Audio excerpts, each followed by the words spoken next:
Show. I am your host, Vicky B, and this, my friends, is the most useful show on the internet for women. Now, in today's episode, we're going to be talking about how to deal with stress.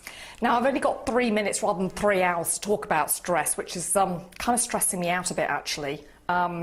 Just kidding. But guys, the reality is so much stress on the planet. Tell me about it. I'm often stressed out before the day's even started. I'm in a complete lather by 9 o'clock in the morning from just trying to get the kids to school. I wake up as calm Mrs. Fluffy Bunnykins about 6:30. Come here, my children. Come to your mother and hug her and tell her how much you love her. But by the time 8:30 hits, I've turned into Medusa. Guys, this is the 53rd time I have called you to come for your breakfast. Ah, look, you're not even dressed. Okay, who fed Charlie's packed lunch to the dogs? And have I read what flipping note about today's costume thing?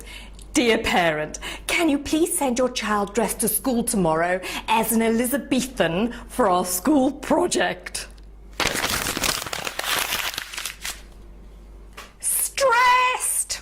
Now here's the problem. Medical research concludes that over 95% of all illnesses and disease are linked to stress. And that's because it produces every form of physical congestion in the body. Stress is the enemy of life because life is about circulation and movement, and this stiffening, this rigidity, this inability to be spontaneous as a human being is the byproduct of what we call stress. Most of us don't understand the real nature of stress because we just don't even think about it. But we are conditioned to fight with it and circumvent certain situations by avoiding unpleasant people, unpleasant situations, which set our stress in motion.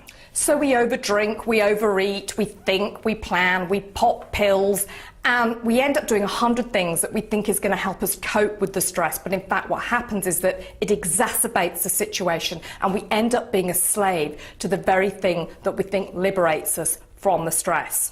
I'm going to very quickly try to explain stress because once you get this, it will change your life.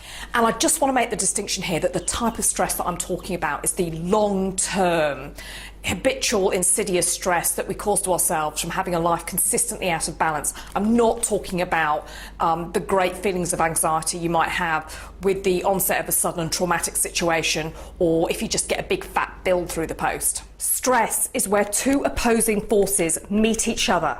You're opposing me and I hate you. I'm stressed. Clearly, I grew up in the wrong body. I'm stressed. I hate myself and I'm stressed. I wouldn't be so stressed if you weren't so unpleasant. Sort it out. And so on it goes. And we start to get negative because something is opposing us and we start to resist that opposition. Now, here's the key. Without the resistance, there is no opposition. So the reason I get stressed is how I react to a situation and the resistance I feel. My stress is not because what I've done, it's because I don't want what I've done. I'm not stressed out by the way my life is. I'm stressed out because it's not the way I want it. Huge difference. We think that our life causes us stress, but our pain is not due to our situation or the thing itself. It's due to our estimation of that situation and then our subsequent resistance to that moment. When you get this, you get the power to revoke the stress at any minute. And this is because you're released from the mistaken idea that at the root of what is ruining your relationships and your life is an outside situation. If you look outside yourself for the cause of your stress, you have been sold a complete kipper and totally misled. I'm not saying there are no unpleasant people. I mean, there are always people that bug us. But what makes people unpleasant is stress. And the refusal to accept that I have been messed up my whole life and I'm going to blame it on other drivers. Snap to the awareness of your resistance, that tight, contracting feeling when it comes. And then take that awakened moment, turn the attention back on yourself and see that the real root of stress is inside you and not the outside situation. Then immediately send yourself a memo and remind yourself how it's time to go back to the heart and start loving. When you see all this, it's the beginning of the collapse of the house of stress, and you take yourself from no possibilities to unlimited possibilities, and you can get back on top. See you next time.